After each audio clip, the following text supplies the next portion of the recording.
Hello and welcome back. Kottayam ജില്ലയിലെ എരുമേലി എന്ന് പറയുന്ന സ്ഥലത്തിൻ്റെ പേരിന് പിന്നിൽ പ്രധാനമായിട്ടും മഹിഷിനി നിഗ്രഹമായിട്ട് ബന്ധപ്പെട്ടുള്ള ഒരു ഐതിഹ്യമാണുള്ളത്. എരുമ അല്ലെങ്കിൽ മഹിഷി, കൊല്ലി എന്ന് വെച്ചാൽ കൊന്ന സ്ഥലം. ഈ രണ്ട് വാക്കുകൾ ചേർന്നിട്ടാണ് എരുമേലി എന്നുള്ള വാക്കുണ്ടായത്. അയ്യപ്പസ്വാമി എരുമയുടെ രൂപത്തിലുള്ള മഹിഷിയെ വധിച്ചത് ഇവിടെ വെച്ചാണെന്ന് വിശ്വസിക്കപ്പെടുന്നുണ്ട്. എരുമ കൊല്ലി എന്നുള്ളൊരു വാക്ക് പിന്നീട് ലോപിച്ച് എരുമേലി എന്നുള്ള പേരിലേക്ക് മാറുകയായിരുന്നു. ഇതിന് പിന്നിലുള്ള ഐതിഹ്യം എന്താണെന്ന് വെച്ചാൽ, പന്തള രാജകുമാരനായിട്ടുള്ള മണികണ്ഠൻ കാട്ടിൽ വെച്ച് മഹിഷിയെ വധിക്കുകയും അതിൻ്റെ ആനന്ദത്തിൽ അയ്യപ്പനും സൈന്യവും നൃത്തം ചെയ്യുകയും ചെയ്തു എന്നുള്ളതാണ്.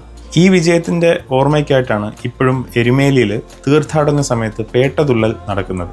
മറ്റൊരർത്ഥവും പറയുന്നുണ്ട്. എരു എന്ന് വെച്ചാൽ എത്തുക, മേലി എന്ന് വെച്ചാൽ കൂടിച്ചേരുന്ന സ്ഥലം. ഈ രണ്ട് വാക്കുകൾ ചേർന്ന് ഈ ഒരു സ്ഥലത്തിന് പേര് വന്നതായിട്ട് പറയുന്നുണ്ടെങ്കിലും മഹിഷിനി നിഗ്രഹമായിട്ട് ബന്ധപ്പെട്ട കഥയാണ് കൂടുതൽ പ്രചാരത്തിലുള്ളത്.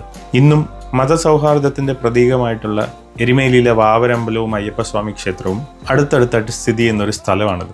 അപ്പോൾ ഇതുപോലെ ഇൻട്രസ്റ്റിംഗ് ആയിട്ടുള്ള മറ്റൊരു ഇൻഫർമേഷനായിട്ട് അടുത്ത വീഡിയോയിൽ കാണാം. ഫോളോ ചെയ്യാൻ മറക്കണ്ട. Adios amigos.